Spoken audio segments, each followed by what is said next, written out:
So I want to go back to my last caller for just a second. Before the break, she was asking me where to move because their landlord sold their house. One option was to buy a trailer that needed renovation and put it on her parents' lot, or I think it was her parents' farm. The other option was move in his parents' house, garage, apartment an hour away. Two bad options. And I said, when you have two bad options, what you need is more options. One of the things I have learned about money mistakes, and for that matter, about business mistakes, and for that matter, just about mistakes. When you limit yourself to one or two possible options because you haven't scratched and clawed and dug around the problem, you haven't worked the problem hard enough, you're almost always going to make a bad decision. And you can tell you're doing this when you make fatalistic statements. A fatalistic statement is an absolute statement of truth that is simply not true. In other words, stuff like, there are no rental properties at all in this town. That's a stupid butt statement, okay? That's just not true. There's only one school my child can go to. No, there's a school on dadgum every corner. What about, there's this one church. There's this one girl I could date, and I can't date her, so that's it. The one got away, that's it. I'm going to be a monk. What? I mean, really? Because this is fatalism. You act like there was one shot or two shots at something, and all that is you're working yourself up to about to make a bad choice is what you're doing. Let me help you with this. When you're negotiating or when you are making a decision, either one, the same principle applies. He with the most choices, most options, wins. If I've had this happen with small business people. I'm coaching them. They're going, we lost our lease, and the guy he's gonna double our rent. He's gonna double our rent. Well, move. I can't move. Well, you have to move because you're gonna go bankrupt. I can't move. We'll go out of business if we move. You're gonna go out of business if you stay. Because see, the assumption there is that the only place on the whole freaking planet that this business can operate is that particular piece of square footage. Oh, give me a break. We've been here 30 years. Now, I get it that it's hard to emotionally tear yourself away from that. I get that. But there's lots of places to operate. And oh, by the way, change sometimes is a positive thing. Hello. So, if you have options in front of you that aren't really good, get more options. Keep scratching. Keep work the problem. I'll give you an example of this in business. I've had young leaders come to me and they go, we've got this position to fill, and we've narrowed it down to 3 people that we're interviewing, and really just, it's the lesser of which evil. I mean, none of them are great, but this is the one that sucks the least. I'm going, dude, you can't hire any of those. Oh man, I'm so tired of interviewing. I don't care. You haven't found the person for the position yet.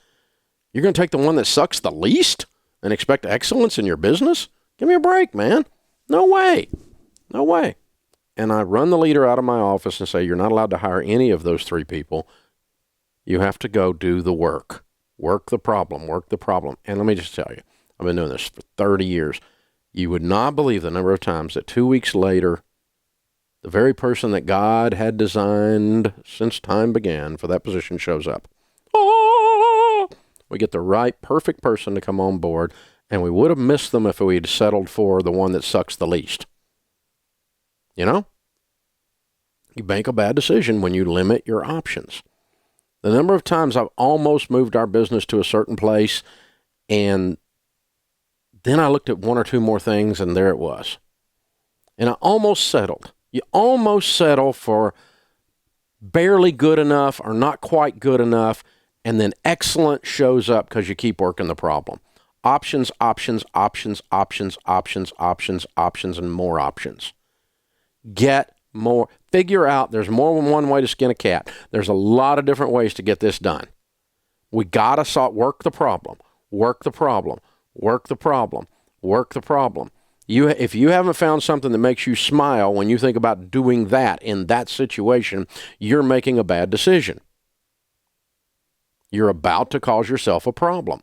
And people make financial decisions all the time that are multi-$10,000 mistakes. They buy the wrong house. They buy the wrong car. They take the wrong vacation. Because they settle. Don't settle. You only get unreasonable levels of excellence when you're unreasonable. That's tweetable. You only get unreasonable levels of excellence when you're unreasonable. Work the problem. Work the problem hard. Get more options. The more options you have, the more power you have in making the decision. Oh, and by the way, the better you can negotiate. If you're not married to a certain purchase, you can negotiate harder on that purchase. But if you have to have it, it's the only one on the planet, only of one supplier. Oh, no! You're getting ready to get screwed. It's coming. You're getting ready to get screwed. You're about to, and you did it to yourself with your fatalistic thinking. Don't get locked in like there's only one way to do something. And that drama kicks in your voice. I've done it 1,000 times, and I've made this mistake, and it always leaves a bump on my head, and my wallet's a little lighter. I pay some stupid tax. Every time I violate this. But when I force myself to not accept mediocre as my standard, and I go, let's work the problem some more. I don't know how we're going to do it. I don't know where that lady's going to live. But a garage apartment an hour away doesn't sound fun, and a renovated trailer on daddy's land really doesn't sound fun. So maybe there's another place to live than those two. What do you think? Work the problem, work the problem, work the problem. I'm not picking on her. It's just a great example of how all of our brains do this. And if we're not careful, we get on that track and we go, it's the only thing I can do. It's not the only thing you can do. Drama queen, stop it. I do it. I get in drama queen mode. And you do it. And she did it. And we can't do that. It causes you to make dumb butt decisions or to rationalize a decision you wanted to make because you feel trapped. The number of times I've had people call me over 25 years of doing this show, and they say stupid butt stuff like this. Listen to this one. I was forced to buy a car. They had a gun? How were you forced? You weren't forced to buy a car. Yeah, I totaled my car. You totaled a $15,000 car. Is that why you bought a $35,000 car? I'm so confused. You were not forced. Yeah, but we've outgrown our car. We have too many children. My $6,000 car will not work anymore. So get a $6,000 van. But see, this is what we do, isn't it? We get all trapped, and that's our method of rationalizing stupid crap that we're getting ready to do, like going to car payments, right? Or rent the wrong building, or move to the wrong property, or buy a house while we're still in baby step 2 and we're broke, or whatever it is we're rationalizing because we're trying to present the case that we are trapped. You are not trapped. You just need more options. Options are power when you're making decisions. Hey guys, thanks for watching. If you enjoyed this video, click the subscribe button to get the latest content and check out these other great clips from the show.